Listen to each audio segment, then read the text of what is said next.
Greetings. What I like to go over with you guys is the American Dream essay, and we've gone over it in class, but I want to go through it again just in case people weren't here. So, first of all, it's going to be a 5-paragraph essay, and essentially, this is a definition essay where you're going to have to define the American Dream as one idea. Now, that can mean so many different things. If you ask most people what the American Dream is, they would say the American Dream is a house, 5-bedroom house. It would be having a BMW in the driveway, an attractive spouse. It would be having retirement plan, having white picket fences.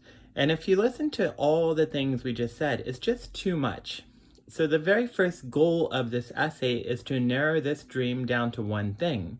So for example, you might define the dream as to own a house. That's perfect. Own a small business is a great idea. The American dream is to retire. The American dream is affordable healthcare. Those are all very, very good topics. And if you focus on something that involves money, this paper gets a lot easier.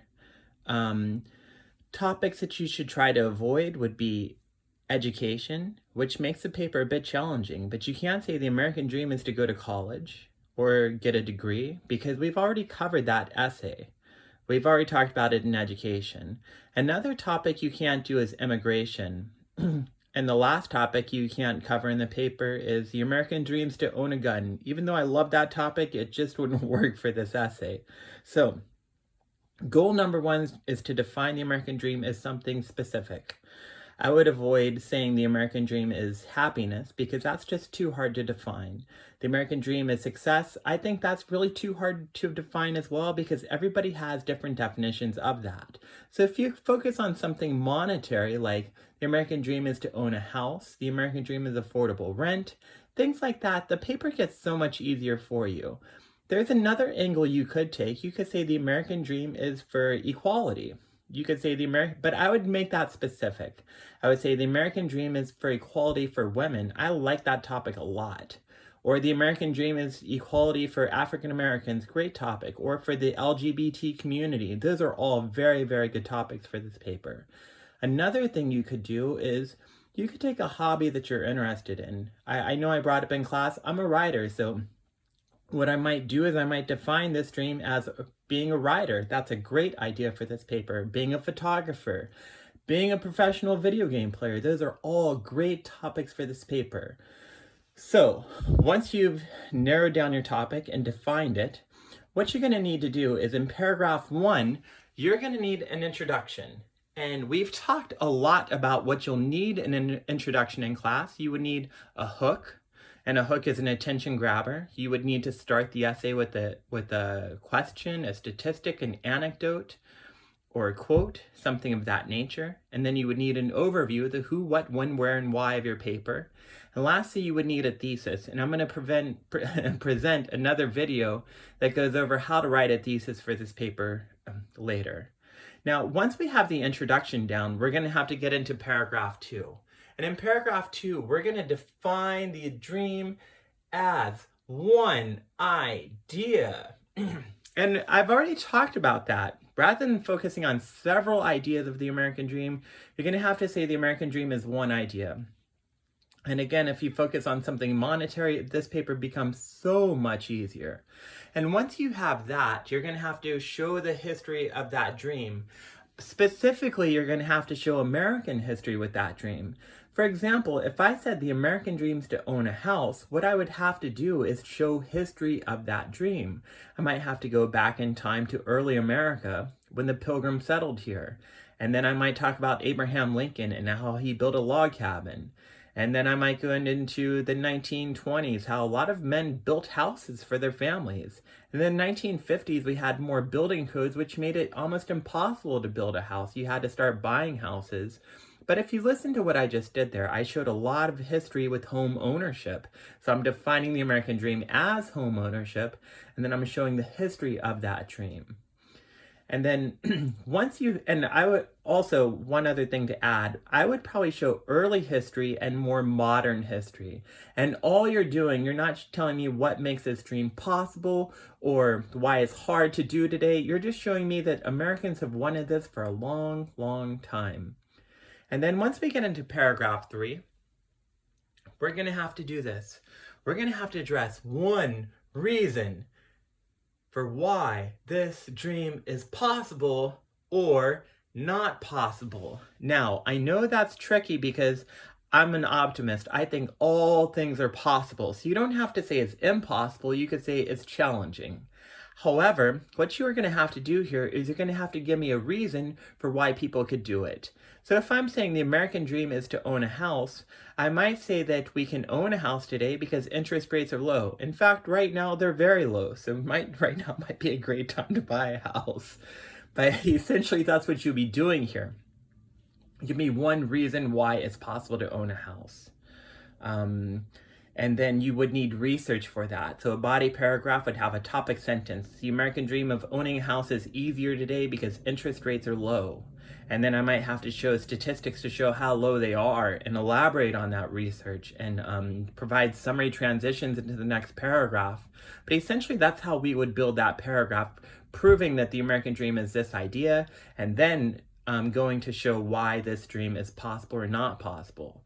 And once we get into paragraph 4, what we're going to have to do is we're going to have to address another reason for why this dream is possible or not possible. So again, you're going to have to give me 2 reasons why we could buy a house if that's a dream you want to focus on, or you're going to have to give me 2 reasons why it's harder to own a house today. So do this. Just give me 2 reasons why we can, or 2 reasons why we can't in this paper. You don't want to have the paper saying paragraph 3 you can, but paragraph 4 you can't. Let's segue it so it's consistent. It's too short of a paper to flip-flop for this. So if I get into paragraph 4 and I say another reason why it's possible to own a house today is because they might have good housing programs specifically to veterans. And I might do a whole paragraph on that, listing the type of benefits veterans get from the military and how these programs help them buy a house with less money down. So those might be the 2 reasons why I do it. Interest rates are low in paragraph 3. Paragraph 4, there is programs available to help housing. Another way to look at it, if I want to say owning a house today is harder, I might do paragraph 3 and I might say, owning a house today is challenging because houses are too expensive. They're very expensive, but then I could use stats for that and math for that, and I can show how much housing has gone up in this country.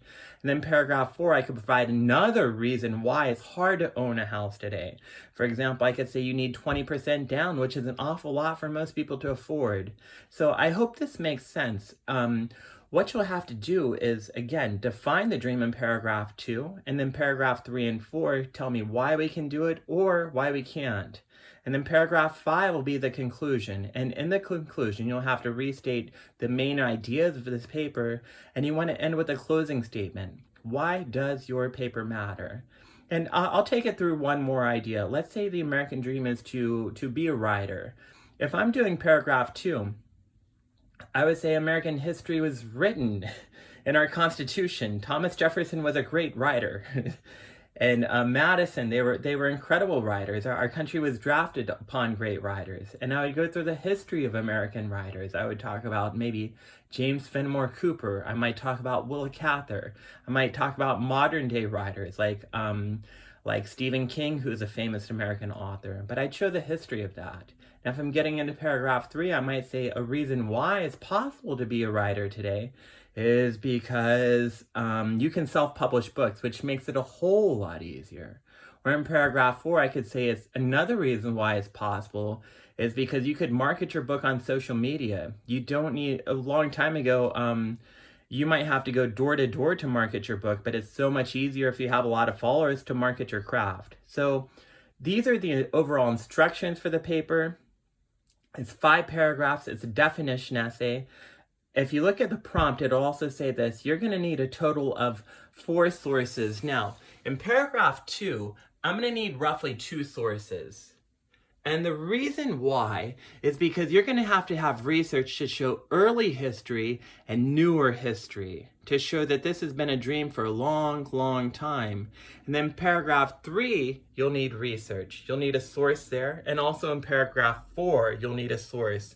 So if you count that up, that's a total of 4 sources. 2 in paragraph 3, a source in two sources in paragraph 2, a source in paragraph 3, and a source in paragraph 4. So that's the overall structure for the paper. It's also going to have to come out to 3 pages, 3 pages, and then it should also be an MLA. So that's the overall prompt of me guiding you through this.